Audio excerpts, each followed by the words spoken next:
Hey everyone. So tonight I'm doing a review on Marvel's Prowler. Cannot talk. So on the front of the package it says Marvel Legends, Marvel's Prowler. This one's also all torn up. There's a nice picture of Marvel's Prowler on the side. On the back shows the figure along with a brief little bio and the rest of the figures in the wave. So I'll get this guy opened up and we'll check him out. Alright guys, so he comes with the right leg of Lizard. So I'm getting one more figure to go and then I'll be able to review Lizard. It's a very cool looking leg. So I'm going to put this off to the side and get into Prowler. It's actually a really cool looking figure. He reminds me of Spawn. I don't know a whole lot about him, but I actually really like how he looks. I think he looks really cool. So going into the head sculpt here, let's see if I can get it to focus. I just think it looks really cool. It looks really mean. I like the stretching on the mask here. I think that looks really cool. I like how the black around his eyes is sculpted. It's not just painted on. And the paint is cleanly on that sculpt. I think it looks really nice. But I really like those wrinkles. I think that looks cool on the mask. And he's got the nice white eyes. And his cape's pretty cool too. I like how it goes around his neck, but drapes really well. It is loose fitting, but I just like how it, oh, it does have the peg. And I just like how it drapes on him. I think that looks really cool. So I'm gonna get this thing back in focus. So on the back you can see kind of the cape is very pliable. See if I can get the plug in his back. It seems to be this is always the problem, kind of like with the Mysterio. There we go. Now it's plugged in. It does make it raise though. If you look, now it's off his where without the plug it kind of draped down further. So I may unplug that just to keep it more flush. But it's a nice purple cape. It's nice and it's a different sculpt because it goes around his neck here. Unless shoot, I don't have the Moon Knight right here with me. Unless that's the Moon Knight cape. Let me know in the comments. I may look at it later. But it looks really cool. It's just a nice dark purple. And the rest of the figure is kind of this flat dark green, but it looks really cool. I really like how that plastic turned out. And it's got more of a lime green on his chest here with the insignia.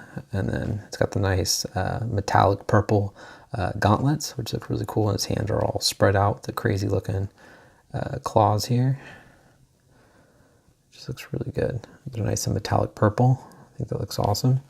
It's got a little metallic belt, which is loosely fitted on. You can kind of raise it up pretty far if you wanted to. It's kind of, at least mine's pretty loose. But I do like the emblem here. I think that's painted on really nice. You can see more of the wrinkling in the suit. I think that looks good. Continues with the pale or flat dark green on his legs here. These are really loose too. These aren't sculpted on, well, these aren't like glued on, but they fall down pretty, when I opened them, they were already down by his ankles. And they don't quite push quite all the way up to make it flush, but they are that nice metallic purple, same as the gauntlets up above. And then it's just the dark blue on the boots here, or shoes or slippers, whatever you want to call them. More like blue boots, because that's supposed to be part of it. Same dark purple as the cape and the mask. Overall, I mean, it's a cool looking figure. I mean, probably not a must-have for everyone, but it's another villain to add to your collection. So I think he's always, whenever there's a villain, it's always worth getting to me. Anyway, so his head is on a ball joint, and it's got a hinge, so you can, man, this one's firm. And there it pops right off, but you can kind of see it goes back and forth. Get this head back on there. So look up and down about that much, but then he covers his mouth. Looks left and right just fine. He's got ball joints in the shoulders to move out, forward, and back. Got an upper bicep swivel, double jointed elbows, wrist rotation, and then it's got a hinge at the wrist, goes back and forward. Looks like it's a little loose, very gummy. His whole hand's pretty gummy actually. He's got a nice ab crunch, crunches forward, crunches back, and they did continue the paint, which looks great. It's got a waist swivel. You can spread about that much.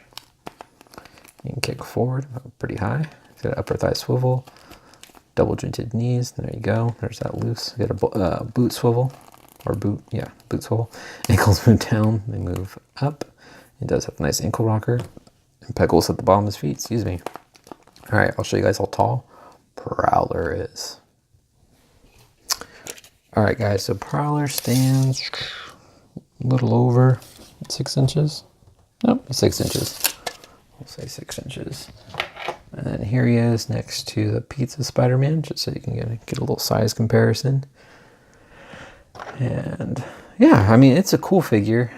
Definitely more people are probably buying them for the Lizard Build-A-Figure piece, or just buying the Lizard Build-A-Figure piece loose. But I still think he's worth getting, just for, even though I don't know a ton about him, just for the add to your Spider-Man villains. And he is fun to look at. I mean, especially if you like Spawn. I think he kind of that's just what he reminds me of when I look at him. But yeah, so there you go, guys. Hope you guys liked the review of Prowler. Please leave a comment, hit the like button, and subscribe if you haven't. All right, take care, guys.